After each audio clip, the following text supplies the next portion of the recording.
What's going on? It's your boy Sermon at Sermon's Domain on Twitter.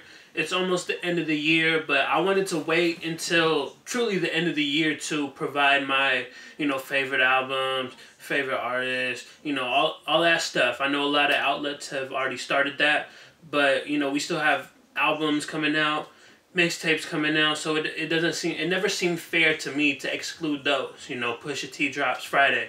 Anyways, I thought about it and I figured out the one thing that's not changing in the next, 2 or 3 weeks, and that's music books. There was a lot of good ones that came out this year, particularly, in hip hop.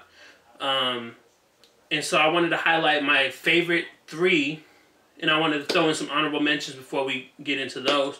So my first honorable mention is called Kanye West, God and Monster. It's by Mark Beaumont, and it came out in August.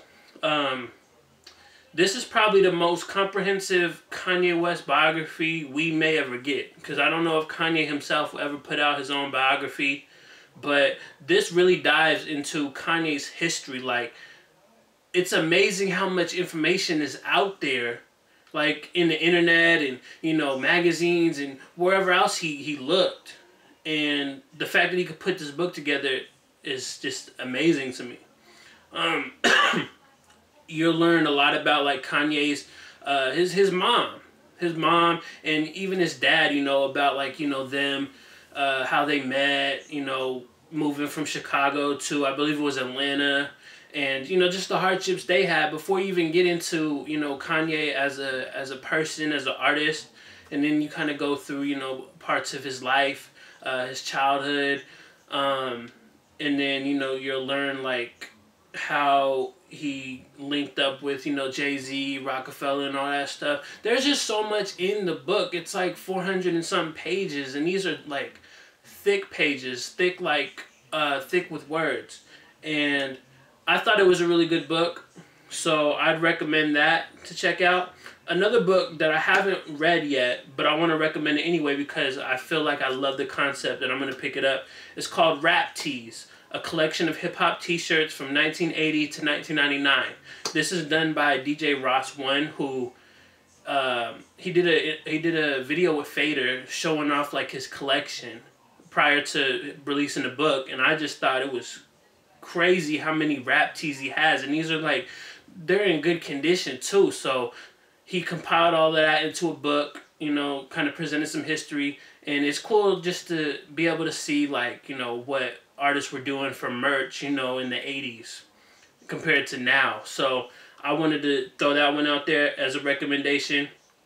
And the last book I want to throw out in a recommendation that probably would have made my top 3 if I had read it, but I was just busy with other books, and I'm a slow reader. So Sweet Jones, Pimp C's biography by Julia Beverly. As you can see, it's not out of the package, so I didn't get a chance to read it, but I definitely have heard nothing but good things about it. Julia Beverly, talked to, like, everybody, from the Bun B's to, the Too Shorts, and all these people that have interacted with Pimp C over the years. So I definitely say you need to check that one out. And now let me get into my top 3. Starting with number 3, I'm going to go with I Am Charlie Wilson by Charlie Wilson.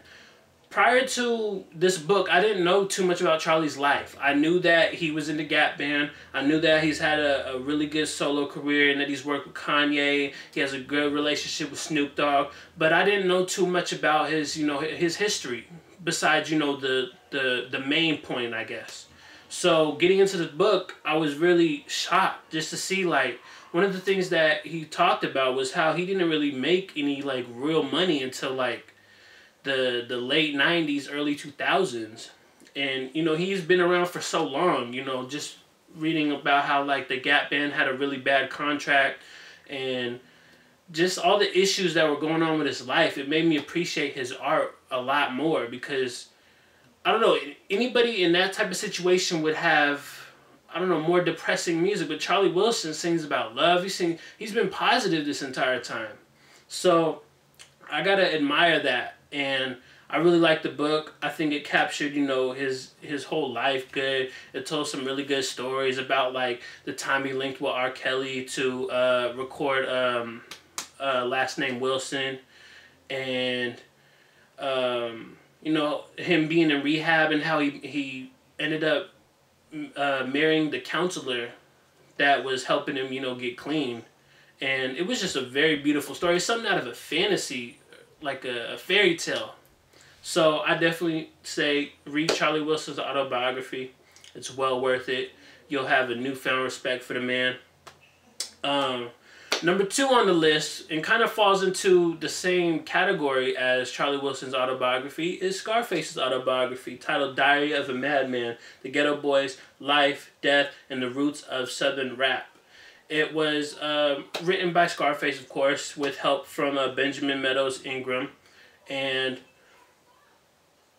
like with Charlie Wilson, it was just, I had a new respect for Scarface because you know a little bit through his music, or actually you know a lot through his music, but there's still so much he's never put on record and stuff. Just hearing like these stories, you know, dating back to when he was, you know, in the 90s and stuff with the Ghetto Boys, going on tour, you know, dealing with all kinds of things. I remember one in particular was like, it's called The Greatest Rap Show Ever. It happened in like 91.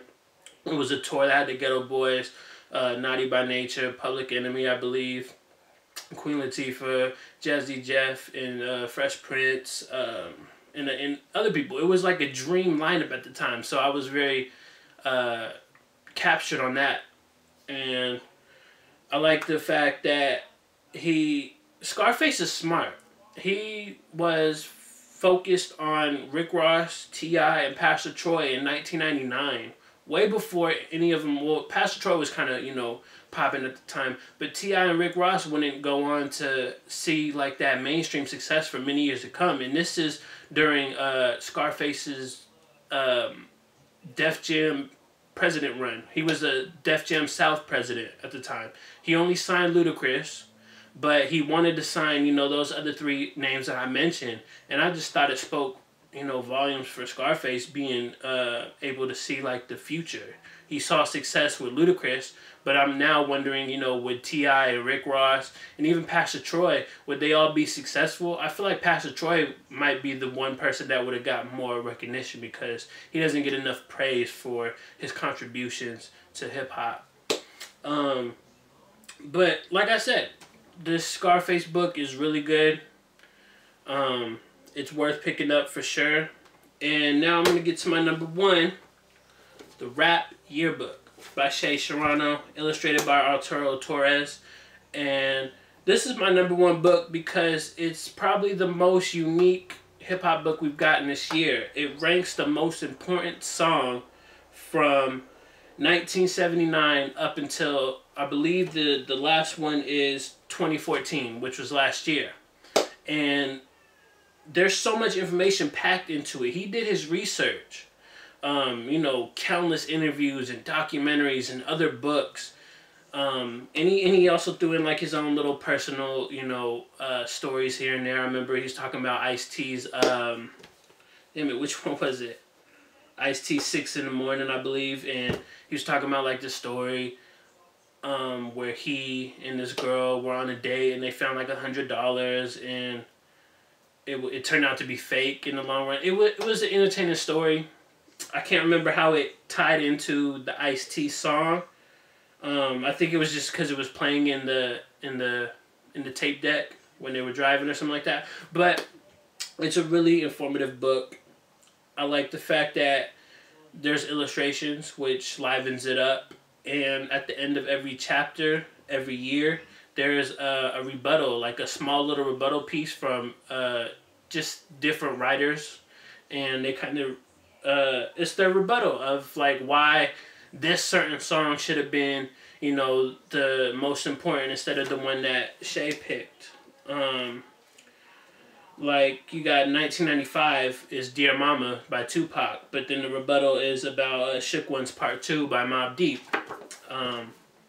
So yeah, I like the fact that he was able to make a book like this. It packs a lot of information. I'm like a hip-hop history junkie. I appreciate any time that you have something that you can't just Google. I can't just Google this book and find all the information online. And the same goes with autobiographies. You can go to somebody's Wikipedia page and hear a little bit, but you don't get to hear them talk about all the stuff. So that's why I gravitate towards books like this. And those are my top 3 for the year. If you read hip-hop books this year, which I hope you did, or music books in general, let me know which ones you read in the comment section below. What was your favorite? Were there any that you were disappointed of? And I'm hoping 2016 continues a good trend of, you know, hip-hop books. I'm kind of starting the process of wanting to write my own. I don't know how it's going to work out, so I'm not going to sit here and talk about it much more. But when you're done with this video, like the video, subscribe to the channel if you're not already, share the video, follow me on Twitter at SermonsDomain. As always, thank you for your time. I appreciate you for watching, and until next time, peace.